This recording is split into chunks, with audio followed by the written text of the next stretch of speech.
Yeah. So social publishing is really important. So the first reason is to attract people to us. It's a content marketing strategy, if you like.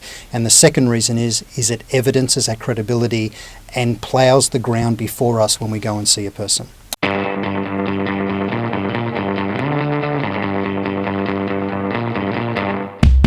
Welcome back. I'm here again with Tony Hughes. Tony, we talked about listening as the first pillar of your social selling last time. Yeah. I'd like to talk about your second pillar, publishing. And in starting, I've noticed since last November, you have put out an enormous amount of great content around sales, social selling, sales leadership, and a whole lot of other topics, related topics.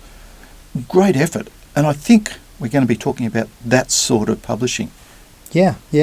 And thank you. I appreciate you noticing. The important thing with anybody in social is they need to have a strategy before they start jumping in and playing with tools. And for me, and people will be in a different situation, obviously, but for me, I'm currently writing another book and I'm looking to get a publisher in the USA for that book. And the reality today in publishing is that if you can't bring an audience platform with the book that you've written, it's very hard to get a book deal. Okay, but we're talking about a B2B sales organisation. We're talking about B2B social selling. So what does publishing have got to do with a sales guy or a sales leader? Well, although my primary reason is to build audience platform, I've had some incredible experiences through adopting a pay-it-forward approach to just giving away my IP in social. So I've had about 500,000 reads of my blog posts in 4 months. I've gone from 1,600 to about 7,000 people following me. And by publishing and giving away my insights and IP, I've had some amazing things happen. I booked as much revenue in January 2015 as I did in the entire 2014 year because people read my content, my content and contacted me. People say you can't sell in social. You absolutely can.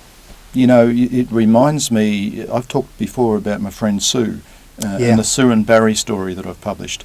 And you know, Sue started doing some simple writing about what some of her customers had achieved and the changes they'd driven in their organisation. Nothing about her company, product or service, all about what the customers had achieved.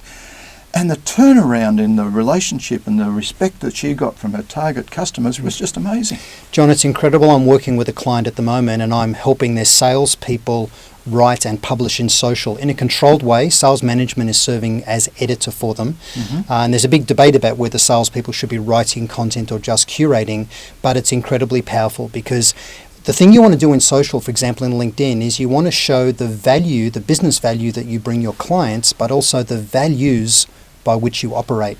And when you publish, people start to see that. And what will happen is when people research you, and 70% of the time people do before a meeting, what they see will be something that does the selling for you, so that when you turn up, you can focus on them and their issues and problems and needs rather than trying to sell yourself. And if we've been listening and so on, then and publishing, it's going to be much easier when we get into the later pillars, particularly like engaging. Yeah. So social publishing is really important. So the first reason is to attract people to us. It's a content marketing strategy, if you like. And the second reason is it evidences our credibility and ploughs the ground before us when we go and see a person. Love it, Tony. Great advice, and I look forward to talking about the next pillar. Thanks, John.